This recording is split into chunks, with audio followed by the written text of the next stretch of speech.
Thanks, everyone. I am just delighted to get to moderate this panel today. I've been a longtime fan of Limeade and Accolade and have become a big, big fan of Moz since learning about the company and getting prepped for this panel. So we're going to have a really, really fun discussion. I am super delighted to be joined by Sarah Bird, who's the CEO of Moz, a high-tech company here in Seattle. They're focused on search engine optimization, which really makes the web go round, which, as their site says, makes the world go round. And then we're also joined by Singh, who's the CEO of Accolade. We just heard about Accolade, but I think they're absolutely one of the most fantastic companies in our space, doing really great things and building a really interesting company culture that's all about helping other organizations help their people thrive. And then, of course, Henry, who you all know from Limeade.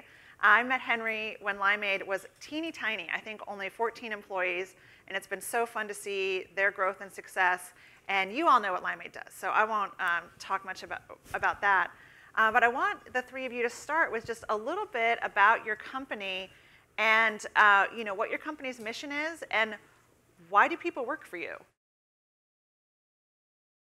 So Moz, as you know, makes software. That's sort of the what we do, but it is absolutely not the why we do. We believe that our values, the how we do something, actually will make a product better, will make our company better, and can make our communities better.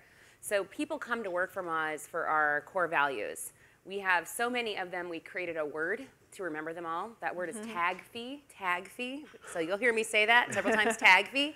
And it stands for, we are transparent, authentic, generous, fun, empathetic, and exceptional. You have to identify the highest performing person in a company who is detrimental to the culture. And those are the people that you should watch out for that are really going to impact everyone else around them. And they're the ones that are hard to let go of. Yeah.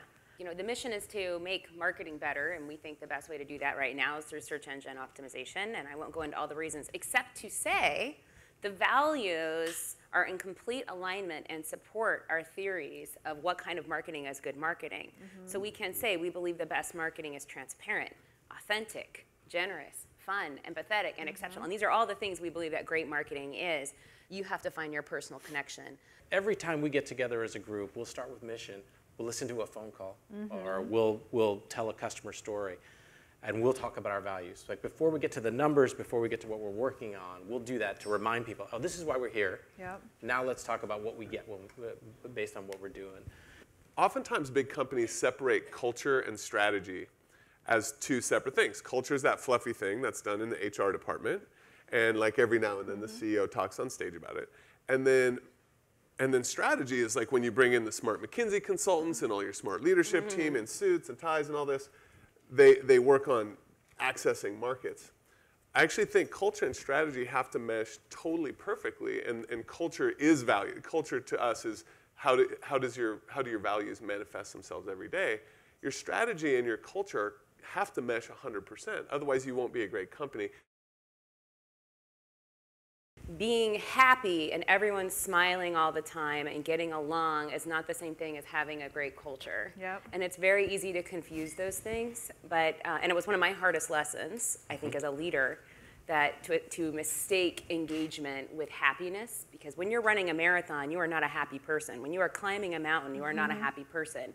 I can have a wonderful culture and have people having the hardest professional challenge of their lives. And my job as a leader, and hopefully enrolling everyone at Moz in that same storytelling and cultural shift is like, oh my God, we are in it right now, and this is really hard work, but I am so excited to flex my muscle, to try something, to step out of my comfort zone, and I can't wait until we get to look back on this a year from now and go, man, that was so hard, but I'm so glad we did it together.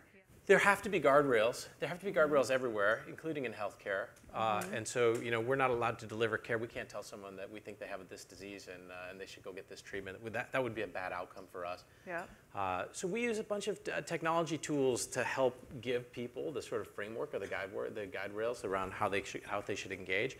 But in every instance, what we're giving them are the tools that we say, we want you to take risks within these guardrails. How are you?